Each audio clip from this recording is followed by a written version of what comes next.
Hello and welcome back to Sandra's Shelf, where I talk all things self-help, mental health, and lifestyle. So today I wanted to talk about the book that I've been reading for the past year. I started it last year and then finally this year I just read the whole thing.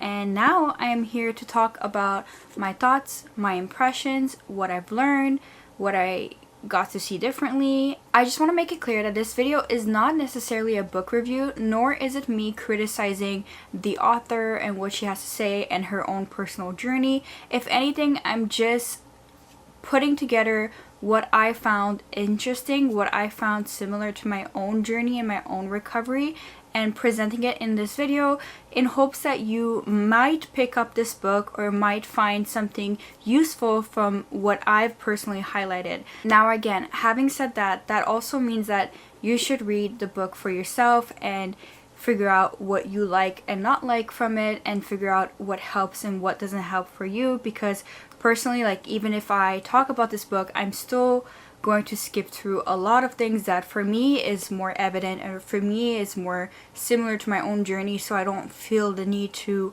highlight. So in some ways, yes, I use this summary format, but also it's not a complete summary because I'm skipping through a lot of things. So the things that I didn't find useful or interesting personally for me, because it is a long book. It's a book of about almost 300 pages.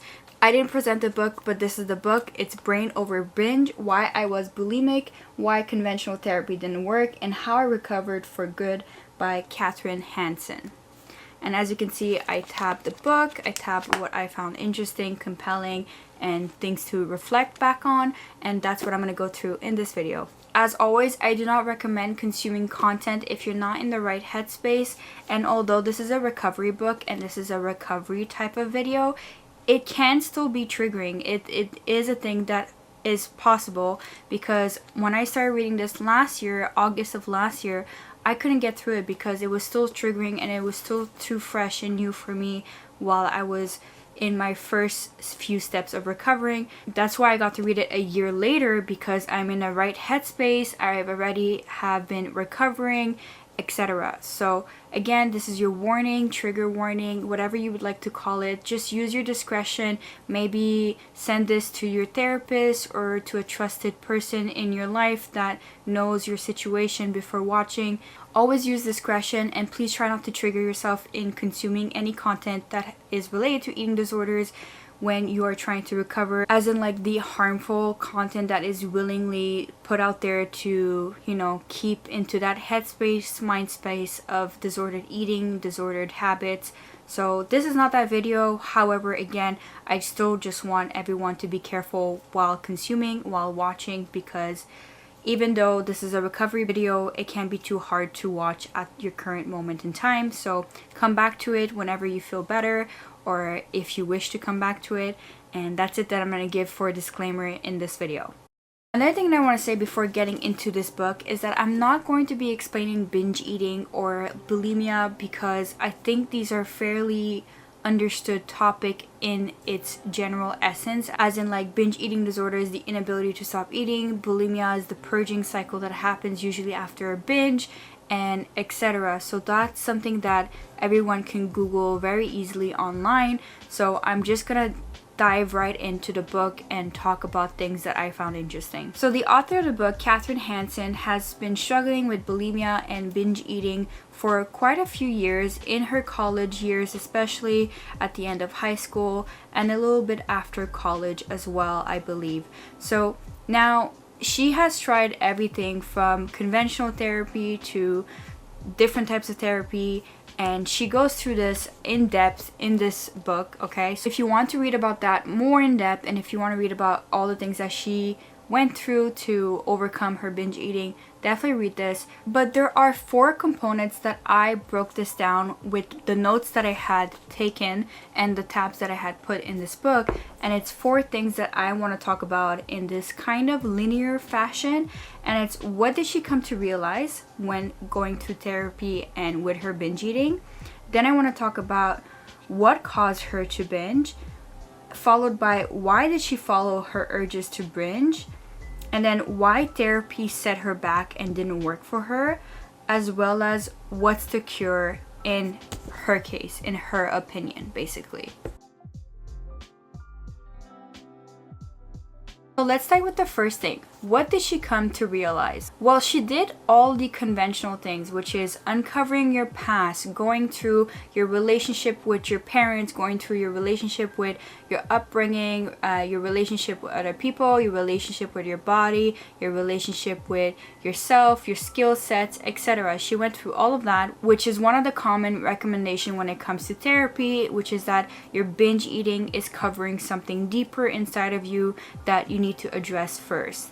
Now, we're going to talk more about this because she thinks that this is the wrong approach, and she thinks that therapy is what got her stuck and enabled her with her binge eating and her bulimia. But we're going to come to this with actual passages. That's the other thing. I'm going to read actual passages because I'm not the greatest person to summarize things, because unless I've written it in my own handwriting and in my own words, then I will tend to forget certain things. And I do want to give justice to this book and justice to what she is saying without paraphrasing too much and without losing the essence of what she was saying. So basically, she goes on and says for many chapters that she's tried everything. And one thing that she's also tried a medication called Topamax. I've personally never heard of Topamax before. So Topamax has helped her a lot because when she was on Topamax, she had less of those thoughts and urges to binge. Now, the thing is with medication is that it helps, but it's not a lifetime solution, a lifetime cure. And this is kind of what I'm seeing with the Ozempic trend as well. It's like, yes, it's well and swell to get onto these trends, but what happens to you and what happens to your body once you weave off medication, right? Sometimes medication in some cases can just be a band-aid. I'm not anti-medication. I'm not saying don't take your medication. This is not what anyone is saying. This is not what she's saying. This is not what I'm saying. I'm talking about in this case of binge eating. Medication is not the end-all cure-all for most people. And this is what she says here. She says, my therapist remained constant in reminding me neither Topamax nor any other drug could be a miracle cure for my bulimia. To be fully cured, I would have to resolve the underlying issues, the underlying causes and triggers. Even though I had accepted this theory for a long time, it was difficult to swallow now because my experience on Topamax had taught me two very important lessons. First, that my urges to binge were the real problem, and second, that self-improvement work wasn't necessary in order for me to stop binging. So this is when she's starting to finally realize that it's not about the underlying issues, it's about binging itself. Now, what solidified this new belief that she encountered is when she read the book by Jack Trimpey, and the book is Rational Recovery, The New Cure for Substance Addiction. In reading this book, a lot that she's been reading about the addiction and people that have addiction to substances can be likened to the addiction to binge eating and continuing the cycle of binge eating. Now, I'm gonna explain it in her words because she explains it well. So reading RR, which is Rational Recovery, the book, made me wonder if those ideas were actually hampering my recovery instead of helping it along. I began to wonder why therapy had led me around the problem instead of targeting it directly. Maybe I could get better, I thought, only if I stopped believing that I needed to travel a long journey of self-improvement in order to stop binge eating. Maybe I could get better only if I stopped trying to cure myself in a roundabout way. Maybe I could get better only if I stopped believing that I was using food to deal with unsettling emotions. Maybe I could get better only if I stopped believing that I had an illness and that I needed to become whole or become happy before I could give up my bulimia. I realized that solving my other problems might take a lifetime, but I needed to solve my real problem quickly. Now, I think there's a lot of truth to her statement, and the reason why I say that is that when I was really struggling with my binge eating disorder, I know that I have underlying issues and trauma and a lot of things that I need to tackle and fix. But when I start thinking that I need to fix all of those things before fixing my binging, that's how my binging got worse, actually, because it was like, well, I'm gonna stop binging when this and this and this and this in my life is perfect. And you know what's interesting that I started realizing? It's the same thing that certain family members have said when it comes to smoking cigarettes, which is that I'm going to quit smoking when I am happy. I'm going to quit smoking when I retire. I'm going to quit smoking when X, Y, and Z. In some ways, the brain is very tricky. So when you say these things, things, that's actually what ends up happening. So slowly you start to believe these things that you say to yourself. So you cannot quit until X, Y, and Z gets fixed in your life and it becomes perfect. But the thing is, nothing is perfect in life. Even when you fix your issues, okay, you cannot fix everything at 110%, and that's a long list of things to fix. And things happen all the time. Horrible things happen to us all the time. So it doesn't mean that the sign of something bad happening, you're gonna immediately result back into binging. The same way as an alcoholic, after many years of not being an alcoholic anymore, doesn't mean that a bad thing or multiple bad things that usually end up happening in life is gonna lead them back to the bottle. You know what I mean? In some ways, this is an encouraging message to remind us that we are in control of our lives. We are in control in everything that we do. We do have that free will to choose. We do have that free will to stop, which is the same will that we use to start, right? You don't just start smoking cigarettes out of nowhere. You actually have to force yourself to smoke a cigarette. You actually have to force yourself to binge eat that much food. And it's that wiring in your brain that we are so used to. Okay, so smokers are used to smoking, bingers are used to binging, bulimic are used to purging when, they eat too much, etc. Now, of course, this can be reductive, but this is also something that I noticed myself, because there's no way that I'm going to solve 15 years of childhood trauma before stopping binging. You know what I mean? The binging just adds fuel to all of my other problems, not the other way around. And then she further explains this idea by using Jack Trimpey's research on the animal brain and the human brain, and what drives the animal brain to seek out these activities like substance abuse and binging and overconsumption, etc. So I'm gonna read what she says here, and then we can talk more about what happens afterwards when she realizes this. She says here, RR suggested that this could be done by first understanding my own brain. Trimpey says that addictive behavior is understandable when viewed in light of this remarkable organ. He explains that addiction comes from a part of the brain that is older in terms of evolutionary history. This area, which Trimpey calls the animal brain or beast brain, is responsible for maintaining our basic biological functions and ensuring our survival. The animal brain, beast brain, is the primitive brain region that generates our survival drives for food, water, sex, oxygen, and other things that it senses are necessary for survival. The animal brain is automatic, unthinking, and irrational. It is buried in the central region of the brain and surrounded by the wrinkled outer layer, the cerebral cortex. The animal brain is often referred to as the subcortex because it lies below the cortex, but I will continue to call it the animal brain and later the lower brain. The animal brains of humans are nearly identical to the brains of animals as well as much older species. The animal brain's function in humans is indeed fundamental to our survival as individuals and as species, but when it comes to addiction, the animal brain works against us. When someone is addicted, the animal brain falsely believes that the addictive substance is necessary for survival and therefore drives the addicted person to the substance as though it is just as vital as water or oxygen. In my case, my animal brain believed that binge eating was a necessity, so that an appetite for binge eating got mixed in with all of my other valid survival appetite. Now, another thing that she realized when reading Trimpey's work is that you can use active voice recognition technique to separate from the irrational messages from the animal brain. She says here, Trimpey encourages bulimics to observe their own thoughts and feelings using a thinking skill he calls AVRT, active voice recognition technique. The thoughts and feelings that encourage binge eating are the AV, and those that support quitting are the true self. When a bulimic recognizes and understands her AV, then completely separates herself from it, recovery becomes effortless. She must get apart from it, Trimpey says, realizing that it is merely an appetite that originates in the biological animal side of human nature. It is not really you. Now, this is where it gets interesting, because now she recognizes that there is two me's in her head. There's one that she calls the animal brain and there's one that she calls the human brain. She says, this theory of two brains, the human brain and the animal brain that Trimpey presented seemed reasonable to me. It seemed to explain why I sensed my urge to binge were not really me, but instead an imposter taking control of my mind and body until I gave in and binge. It seemed to explain why part of me wanted to binge more than anything and part of me truly wanted to quit. There were two brains in conflict within me.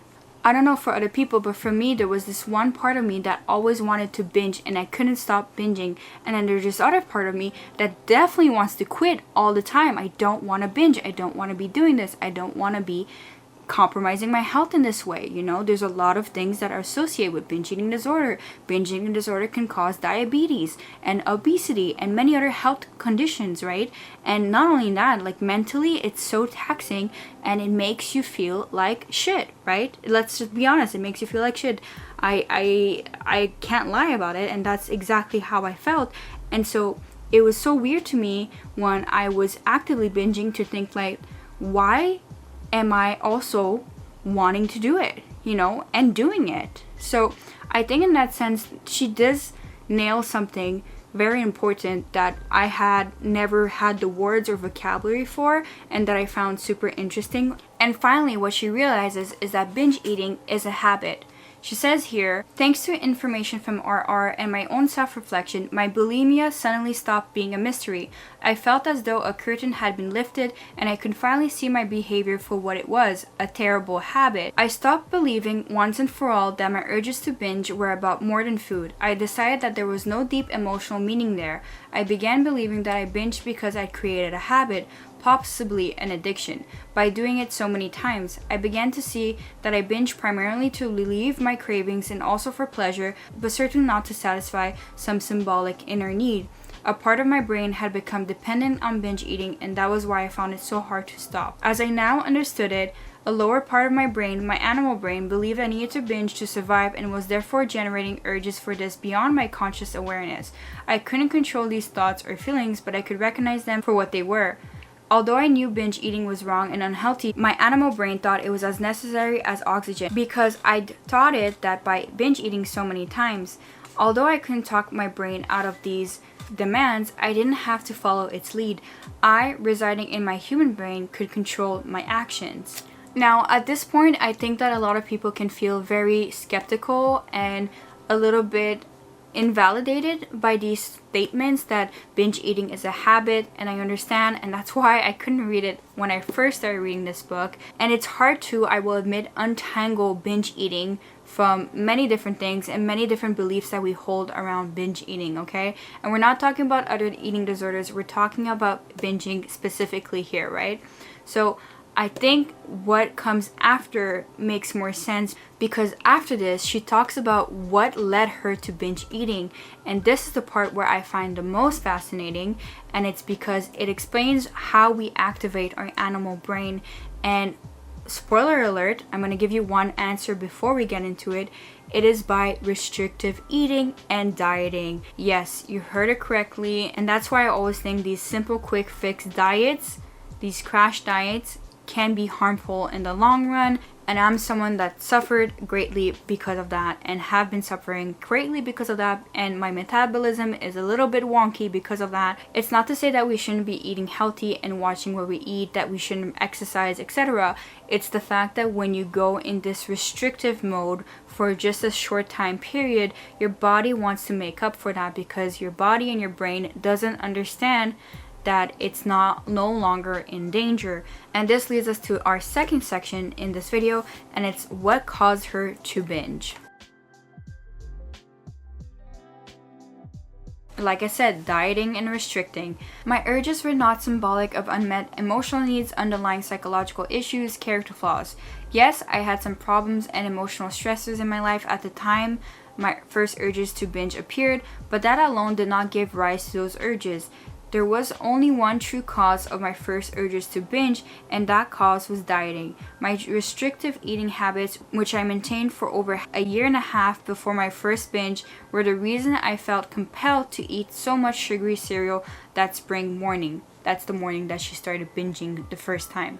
And this is very unfortunate, because from my childhood, I was told to stop eating, not eating, restrict eating, and just overall always not eating. And then at some point in my teenagehood, I developed anorexia, and then I stopped eating completely, or I would eat very little and I'd be literally nutritiously deprived, to the point that, yeah, I lost all the weight, I looked amazing, but I was literally starving, right?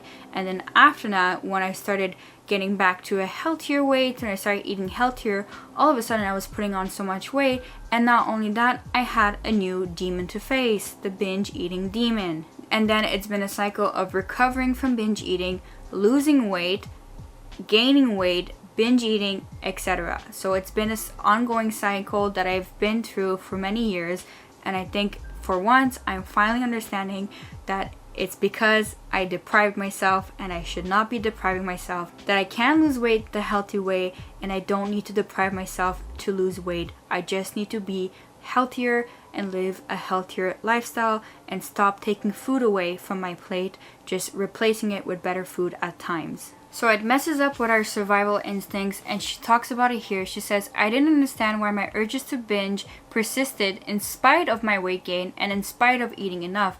So that's the funny thing. You would think that once you eat enough, once you're back to a healthy weight, you would stop binging, right? But that's wrong. She says here, the answer I learned in therapy was that if I binge despite eating a sufficient number of calories, I must be binge eating for emotional reasons. In reality, this was just not the case. I was in fact still following my survival instincts. It was perfectly normal that I kept having urges to binge even after I stopped starving myself, because survival instincts are extremely persistent. My fervent dieting and anorexia had made my animal brain more defensive, so that it drove me to gain more and more weight to guard against future starvation. Simply stopping the diet wasn't enough, because I had already taught my animal brain that food shortages were common. It learned to take necessary precautions by urging me to store up food and fat. Now she's gonna approach why we always binge on the highly palatable foods, okay? And this also correlates with what she was talking about, survival instincts and this psychological need that we created by starving ourselves, right? So it's not this emotional need, but it's just this psychological need from the animal brain that's sending these signals, even though we're healthy, even though we're safe now. She relies here on this research that was done in a lab, in a Minnesota lab, and it says here, in the rat studies, the deprived animals binged on highly palatable foods, tasty sweet foods such as sweetened milk, Oreo cookies, and sugary cereal, not on their standard bland diet. Sweet foods are the most palatable, the most pleasurable. Additionally, foods high in sugar and fat are dense with calories, making them attractive to the food deprived and adapted for survival. In fact, like a history of caloric restriction, the presence of HP, highly palatable food, also appears critical to binge eating, and access to highly palatable food is necessary for continued binge eating. So it was no coincidence that I typically binge on sweets. In therapy, I was told that craving sweets was symbolic of the need for some sort of emotional comfort or sensational satisfaction, but it was not. Eating sweets was indeed pleasurable, but there was no deep emotional significance there. Just like the rats, I chose sweet food primarily because I was following my instincts. We all have an inborn and instinctual sweet tooth, stronger in some people than others. Babies who have no prior experience with food or its emotional significance have a preference for sweets, and nature even made breast milk sweet. So yes, that's why when we binge, we typically binge on the sweeter foods.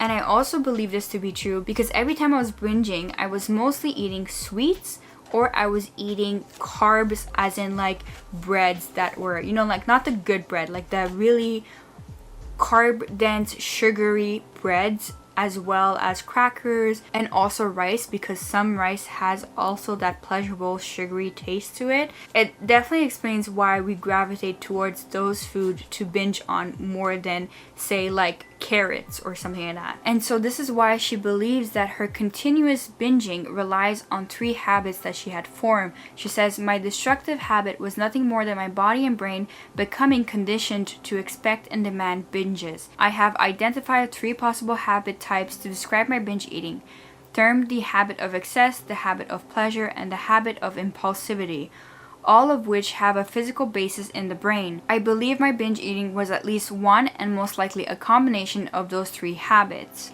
Then she goes on and explains the neuroscience of habits. Habit formation is a simple yet remarkable process in the brain. A habit works like this. When we repeat a behavior many times, it causes physical changes in the brain, changes that make that behavior easier to repeat. Soon we become so adept at performing the behavior that we can do it without much conscious thought. That is when the behavior becomes a habit. Habits are unthinking and automatic, but most habits are adaptive, healthy, and necessary for our existence. But then again, as we know, some habits are not good for us, as in the habit of always lighting a cigarette, the habit of binging, and other habits. Now, there's one thing that she doesn't talk about in this book, and it's the fact that I believe that it becomes harder to stop these habits when you're addicted to a substance. So it's hard to stop and quit on binging food because we need food to survive. And I'm not going to say that it's not hard to stop or quit substance or cigarettes or anything like that, because obviously they have their own challenges, right? So in some ways you can't go cold turkey on food, but you can go cold turkey on binge eating. This is what she says in some ways in her book. So we first talked about what did she come to realize, then we talked about what caused her to binge, and now I want to talk about why did she follow her urges to binge. Now there's this entire amazing chapter that talks about these reasons as to why did she follow her urges to binge, and it's chapter 21. Now I'm just gonna go through the headings of these reasons, and I want to focus on the last one, and the last one has to do with therapy. Let's go quickly to the first few reasons. I'm not going to explain them because I think it's worth reading the book, and honestly I don't want this video to be too long, and although I found this chapter super interesting, what I found the most interesting was the last reason. So first reason is, I thought my urges to binge signaled a real need. The second reason is, I tried to fight my urges. And then the third reason was, binge eating quelled my urges to binge, which makes sense. And then the fourth reason is, binge eating felt good. And then we come to the final and fifth reason, the reason that I want to talk about and that we'll be covering in the next segment, is that reason 5, therapy unintentionally encouraged me to follow urges. Now again, let's stop here for a little second. Therapy is good. Therapy is necessary. Therapy is important. But again, therapy can be not the end all and be all for everyone. So there is nuance here when it comes to therapy. I do believe that most people would benefit greatly from therapy. I believe everyone would benefit greatly with some therapy. Now, with most things in life, although therapy is helpful and useful to a majority of people, it doesn't mean that it helps everyone the same way, and it doesn't mean that therapy is the end all and be all. Same thing with medication. And again, before you cancel me, before you say some crazy shit that I did not say, I am not saying that therapy is bad. I'm not saying that medication is bad. I'm not saying don't go to therapy. I'm not saying don't take your medications. I'm not saying this. All I'm saying is that some people need supplementary or complementary resources to those offered. Okay. And this is her experiences that she's talking about, and I do understand the validity of her experiences, and I do see where she's coming from. Therapy is not exempted from criticism. It's not exempted from the nuanced conversation out there, okay? That's all that I'm saying here, and that's all I want you to retain. Doesn't mean that therapy is bad. Doesn't mean that therapy is the wonderful light at the end of the tunnel either. I think that to see it only in one way can be very harmful for yourself and for everyone involved. I do not discourage therapy, and I do not encourage therapy because I do not know you. Now, in this matter, it's very hard because I cannot sit here and encourage or discourage therapy for you because I don't know you. You know yourself, and I guess your therapist would know you if you choose to see one or you choose to consult one, etc. Having said that out of the way, let's talk about what she says with therapy. So she gives this like wonderful list of therapy concept and her interpretation. I really like this list here, so I'm going to kind of take a screenshot and insert it here. We're gonna wait a few seconds so you guys can take a screenshot or read it, and then we're gonna continue with what she says. She says, instead of empowering me to stop acting on my urges to binge, these concepts gave my brain ammunition, so to speak. Sometimes the logical reasons for binge eating that I learned in therapy were the tipping point that gave me the final push to give in to an urge to binge. I often fought the urges as much as I could, but then reminded myself that I had a disease that I binged to cope, that I would relapse often, or that I needed to become emotionally satisfied or happy to stop binge eating. And then I'd suddenly have the excuse I needed to stop fighting and go right to the refrigerator, with my brain rejoicing that it had gotten what it wanted. I unquestionably agree with traditional therapy on one major issue. The first step in recovering is wanting to recover. No one, not a therapist, not a nutritionist, not any self-help book, can help you until you're willing to stand up against what afflicts you. Others can educate you about the dangers of your behavior. They can help support you in your decision to quit, but they cannot make the decision for you. You have to make that decision for yourself. The problem with traditional therapy is, once a patient wants to quit, she is put through a long, complex, and unnecessarily difficult recovery process that does not usually lead to recovery. Then she goes on and explains how CBT also didn't help her, because CBT is cognitive behavioral therapy, and she says that CBT addresses thoughts that it causes all types of negative feelings, but most commonly those that lead to perfectionism, poor self-image, depression, and anxiety. It is believed that once those negative feelings are relieved, the destructive eating behaviors that supposedly stem from them should lessen or go away. Again, the problem with this approach is that such harmful thoughts do not inherently cause binge eating.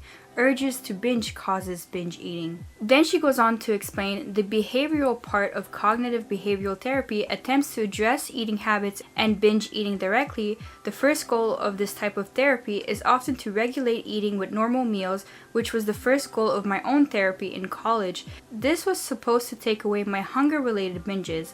However, due to the relentless nature of the survival instincts, eating normally did not turn off my urges to binge. And this is something I also encountered as well. There were points in time where I tried to eat normal meals, and yet it still didn't help my binge eating. It still didn't help my urges to binge, and I still continued to binge. And even when I tackled some of my self-esteem issues in the past and every other issues that I had in the past, still binge eating persisted. And in that regards, I agree with her, because it seemed to me that no matter what I did, I still would binge eat. So no matter the problems, no matter solving the problems, no matter how I ate and when I ate, I still was binge eating regardless. Even if I would eat clean and healthy for a week, all of a sudden the binge urge would come and I would still binge. This is something that I thought about a lot, because why was I still binge eating at that point when I was fixing everything else, when everything else was going well, when I was meal prepping, eating well, and I still was binging, and I couldn't understand it. And this is something that sheds some light onto that. And then again, when you mess up your survival instincts that much and your animal brain is ruling you, it's really hard to follow that advice of intuitive eating or eat 3 meals and this and that and everything will be solved, because then again we're still not confronting the binge eating problem and how this habit has formed in our brains. I think the next part is really interesting because it's something that I hold the belief in, and although I still believe it to be true, there is certain limits to that as well. So this is when she's going to talk about addiction and addiction to food, and why she thinks that even though you cut out a certain food from your diet, you're still going to be binging on them. And it's not the food itself, it's the binging itself that's the problem. Addiction treatment, if it is effective, also produces the tamed house pet or one day at a time type of recovery. Addiction treatment is based on the idea that the foods of a binge eater typically binges on, usually foods high in sugar and carbohydrates, are physiologically addictive, and to recover, the binge eater must abstain from those addictive foods, often indefinitely. A patient using this approach maintains recovery one day at a time by diligently avoiding the problematic foods, because theoretically, even a small amount of sugar or carbohydrate-laden food could lead to a binge or even full-blown relapse. I tried abstaining from sugar and white flour at various times during my bulimia, but this never lasted more than a day or two, and I found that complete abstinence compounded the problem. Denying myself all sugar and white flour seemed to send my animal brain into overdrive and cause me to crave those substances even more. Even those without eating disorders have cravings for any pleasurable foods that they try to eliminate from their diets, and my brain was likely more defensive than the average person's because of my past restrictive dieting. My animal brain saw any form of food restriction as a threat and therefore reacted by producing urges to binge on the very foods I tried to eliminate. While there is some evidence to back up the theory that some foods are addicting, this does not mean that eating those foods causes binge eating. If sugary foods were truly addictive and truly led to a loss of control in binge eating, then I would have binge every time I ate sugary foods, but I did not. There were certainly times during my bulimia when I ate a few cookies, one piece of cake, or a few chocolates and didn't binge. The urges to binge, not the sugary foods, caused me to binge. Giving up certain unhealthy foods like sugar and flour can be a worthwhile lifestyle choice with many benefits. However, it should not be a requirement for stopping binge eating. It is too difficult, unnecessary, and it can create a perception of powerlessness that can become self-fulfilling. If a binge eater believes certain foods will inevitably lead to binges, those foods will most likely lead to binges. This one part is really, really important, and it's because I've always held this belief that I cannot eat rice because I'm gonna binge eat on a rice, and it's this entire self-fulfilling prophecy that makes this happen for me. And this is something that like shift a gear in my brain, and I'm like, wow, so I have just conditioned my brain to believe that if I eat rice, I'm gonna binge on rice. And it doesn't have to be true. That doesn't mean that I have rice, that I'm gonna binge on rice all the time. And it's true because sometimes I didn't binge on rice. Sometimes I just eat normally. And it's just that self-fulfilling prophecies of thinking that if you eat certain thing, you're gonna binge on certain thing. The way I'm starting to see it now is that you can see these foods in front of you and you decide how much you want or don't want to eat of that food. Doesn't mean that you're going to binge if you do eat it, and doesn't mean that you're not going to binge if you don't. So that's something that really shifted my brain and perception, because if I look at people that are normal eaters, they eat a little bit of everything. I look at one of my friends and she's healthy and she looks great and she doesn't binge on food, right? But when there are events, she'll eat like a chocolate cake and she'll eat this and she'll eat pasta and whatever. So it really leads me to believe that binge eating is actually a habit, and it is part of what we believe it to be. So if we think that this food is going to be our binge food, then it's going to be our binge food. Because for me it can be rice, but for someone else it could be chocolate cake, and for another person it could be bread. So it all depends on a person, right? So yes, of course, foods that are high with sugar and carbs are highly palatable, which makes us gravitate towards that when we want to binge, but that doesn't mean that every time we eat those food that we will binge.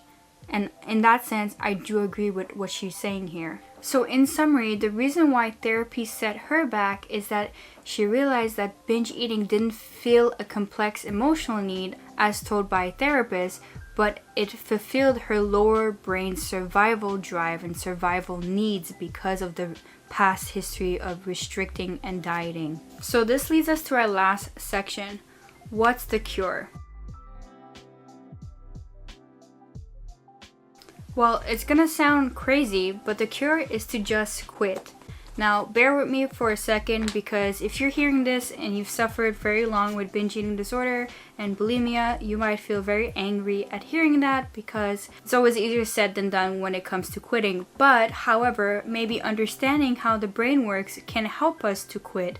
So let me go back into this book and tell you what she says. So first, she goes on and explain neuroplasticity. So she says here, with mindful separation and distance in place between my highest human brain and my urges, I was able to stop paying attention to them. So the urges. Attention, as it turns out, is vital to neuroplasticity. When we focus attention on a particular task or on an aspect of the external environment or on an internal state or sensation, the brain activity physiologically dedicated to whatever we focus on is amplified. So when I paid attention to my urges to binge, the neurofiring that produced them increased, and when I stopped paying attention to them, the neurofiring decreased. And this is why the advice is always given to binge eaters that when the urges to binge start to occur, they should go out and do something more productive or something that they love doing, like maybe something that, you know, doesn't require you to use your brain, so something more active, like taking a walk or doing something like a coloring. But then again, easier said than done, right? But that's why instead of resisting, we should just ignore, because when you ignore, you don't give attention to it and it doesn't persist. It's like what they say, what you resist persists. I think this is the same idea here, and that is true. I find myself, every time that I start ignoring it, it gets easier and easier to ignore it again and again, versus like when I obsess about it, when I feel shame and anger and frustration towards it, then it's not easy to ignore because I associate all these emotions towards it. And again, this is why when I started practicing detachment, for me personally, it has helped me with my binge eating as well. So that's another video that I'll make on a separate occasion. I'll talk more about my own tips, my own journey with binge eating. So let me know what you want to see. I will film those videos in the upcoming months and weeks to come. But I think that detaching yourself, separating yourself from these urges is a way to help yourself and to way to recognize that this is not you. This is like your animal brain, quote unquote, that is taking over. And Katherine Hansen explains this well in this next passage. She says, "Once I separated my highest human brain from my urges to binge, it became possible to stop reacting to my urges, meaning that I stopped letting my urges to binge affect me emotionally. Until I separated from the urges, I was emotionally overwhelmed by them. I let them make me mad. I hate having these cravings, frustrated. I am doing everything right in therapy. I can't believe these urges aren't going away. Depressed. Poor me. I want to eat so much, but I know I shouldn't. Anxious. I am scared that I will binge tonight. Desperate. I need to binge now." Or when I was on the brink of giving in, excited. I can't wait to eat. Reacting emotionally only gave my thoughts power, strength, and the ability to influence me. When I let my thoughts and cravings make me mad, frustrated, depressed, anxious, or excited, I allowed them to take over my whole body and state of mind, and usually led me right to food. However, after I separated my highest human brain from my urges to binge, I stopped paying attention to these thoughts and feelings, and I therefore became emotionally numb to them. In the end, when we let these feelings take over us and take over control of our thoughts and brains, then we are letting the animal brain basically control us, right? So we feel like we don't have a say, we feel like we are helpless, we feel like we don't have any control, right? So in the way of understanding that we do have control, we do have free will, it is like one of the first steps to stop binging, to stop reinforcing that habit, reinforcing those thoughts. So she says here, "I finally realized that I had the ability to stop putting too much food in my mouth, and I felt powerfully that my actions were not out of my control. My brain, my neurons, my habit couldn't make me do anything. I could finally hear my faulty brain activity for the farce that it always was, and it became relatively easy not to act. My recovery was nothing more than learning to say no." Now again, I want everyone to understand that this does not mean that when you're hungry you do not eat. This does not mean that every time there's food around you say no. Restricting, as we've seen, is going to cause more binging, is going to activate the animal brain even more. This is not about restricting, this is not about counting calories, this is not about dieting. This is literally about saying no when the urges to binge come about. As in, like, when you know that you just want to eat an immense amount of food and you just want to do it quickly and you just want to have all that food in, although you are full or although you're not hungry, this is the difference here. It's not about depriving yourself of food, of nutrients, or even of some unhealthy, quote-unquote, food that you like to occasionally have sometimes, right? Even healthy people and people that don't have eating disorders occasionally spoil themselves and have a little bit more of the foods that they love. They have a second slice of cake, but it's not an everyday thing. It's not a binge eating thing. You know what I mean? So it's that fine balance of like understanding to say no at the binges, but still being able to eat and eat normally and not deprive yourself. Yes, if you want to lose weight, obviously you're going to eat healthier, you're going to incorporate more activity, or you're just going to make that lifestyle change for it to incorporate in your everyday life. So there's no going back and forth, there's no depriving yourself, there's no, shocking your system so much that it doesn't know what to do and it wants to go back to what it was to feel safe and secure, right?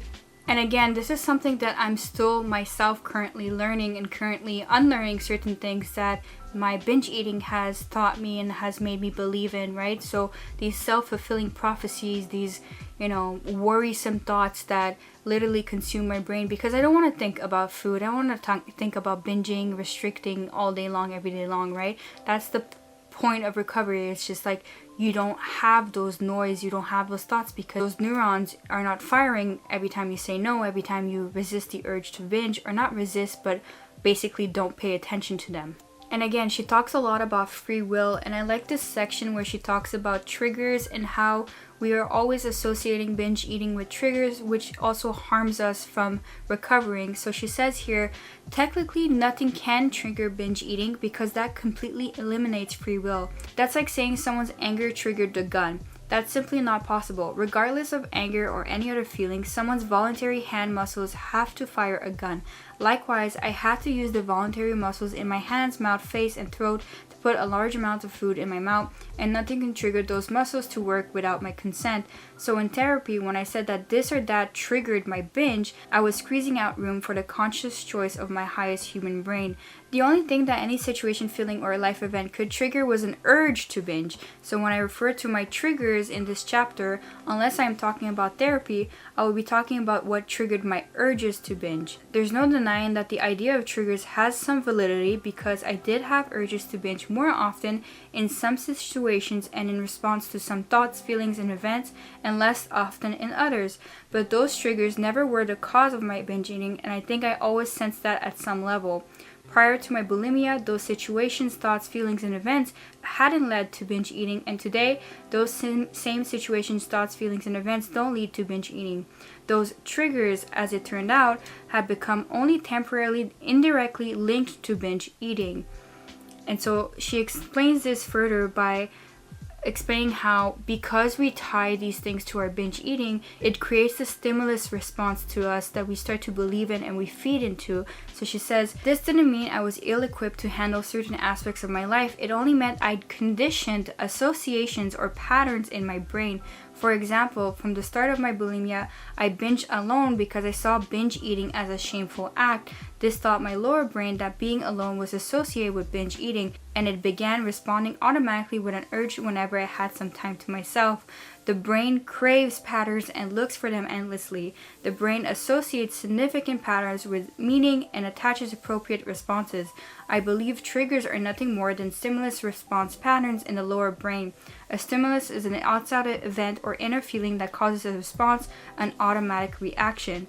All of us have many stimulus response patterns, some instinctual and some learned. For instance, if a woman is walking alone at night down a dark alley, stimulus, she may automatically feel fear and become hyper alert response. So yeah, basically this really shifted something in me as well, because it is true that when I was binging when I was alone because binging was shameful to me. So I associated being alone with binging. So the more often I found myself alone or out of social events, the more often I could binge in private, right? So this is just this pattern recognition that our brain causes because of thoughts and feelings, right?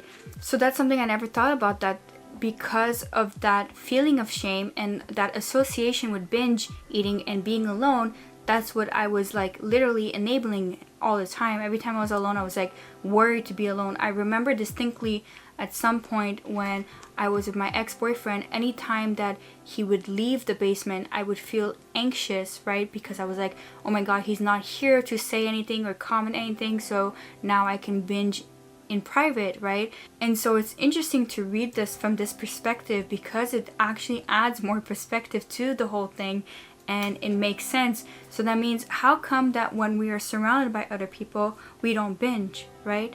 You see how our brain is conditioned? And in some ways, we do choose to live out certain patterns. And I've seen this a lot in my life with different things. It's only when I start to say no, when I start to become aware, awareness is very key here, that I start to change things that have been set in stone or have been the norm for me in my life and that I wanted to break in life. And then I could see positive change from those patterns that I wanted to break for so long by becoming aware, by understanding how my brain works, and by understanding how conditioning works as well. Now, I'm not saying that this is easy. I'm not saying that, it's going to work the first time. Actually, it's not going to work maybe the first few times. Again, that does not mean that you have to take that as a self-fulfilling prophecy. That just means that you have to get better and better at saying no. And I just really do think that a lot of what she says is very straightforward and it's very research focused. Like, she has a lot of sources that she cites in here, and I think some of it can be viewed as a new perspective or a new thing to think about when it comes to binge eating and recovering from binge eating, and as well bulimia. I find this actually very helpful in some ways because she's saying that, like, you don't have to keep going this way and you don't have to keep shaming yourself and hating yourself, you know. Like, you need to just understand how the brain works, and by understanding how the brain works, this can help you to stop binge eating. And again, this is what she says in her conclusion and her closing. She says, "My binge eating certainly did fulfill needs, but not the complex emotional needs that my therapist spoke of. It fulfilled the needs of my survival drives, then it fulfilled my lower brain's need to maintain the very habit it started. If only someone had told me bulimia was a simple brain problem from the moment I entered therapy, I could have easily fixed it. This is now my mission, to be that someone who tells other binge eaters that a simple and quick recovery is possible without therapy." Now again, although she says simple and quick recovery, that does not mean that you're not gonna make some mistakes at the beginning and that you need to figure out like what really helps you to bring more awareness to stopping your binge eating. And again, I'm not saying that this book is what helped me, because I actually stopped binging before I finished and I started reading this book. So all I'm saying is that this did shine a lot of light into my own binge eating and my own patterns of behaviors, and it's helped me with some certain other things, right? So I feel more confident now knowing that, okay, this is how my brain is reacting. It's not really me, but that does not mean that I don't have control over it. So I would love to know your thoughts about this book, Brain Over Binge. Once again, it's going to be linked down below. And I would also love to know what has helped you in your binge eating disorder recovery. Please always remain respectful to others and to yourself down in the comments. This video is not to villainize or downplay the issues and the mental issues around binge eating disorder and bulimia and other eating disorders. This is just a perspective. This is just a book and a summary. Every person's story is different, so maybe this story of hers can inspire you as it has inspired me and it has helped me. And again, this is not the end all be all. I always recommend doing more further research, trying things out for yourself, going through your own journey. But it is a perspective that I quite enjoyed reading and sharing, although this was a longer video once again. So yeah, please let me know what you would love to see next related to binge eating disorder, maybe my story or my recovery or the times where I thought I recovered and I didn't. Just feel free to talk about it down below. So no judgment on my end. Please always be respectful. Again, this video is not to attack anyone. This video is not to say this is the right way, this is the wrong way. This video is just a new perspective. I'm repeating it many times because it doesn't matter how many times you repeat it. Sometimes people are just gonna see things a different way, and that's okay. That's the risk of posting videos online. And I just hope that whoever you are and whoever's watching, that you are taking the active steps in your recovery. I hope that recovery is treating you well. I hope that you're treating yourself well. And just know that there is always hope and recovery is always possible. And just know that different things work for different people, even though we can find commonalities and similarities in our journeys. So I love you guys so much. I hope you found this video useful or helpful, or at least gain a new fresh perspective. And I'll see you on the next shelf. Bye!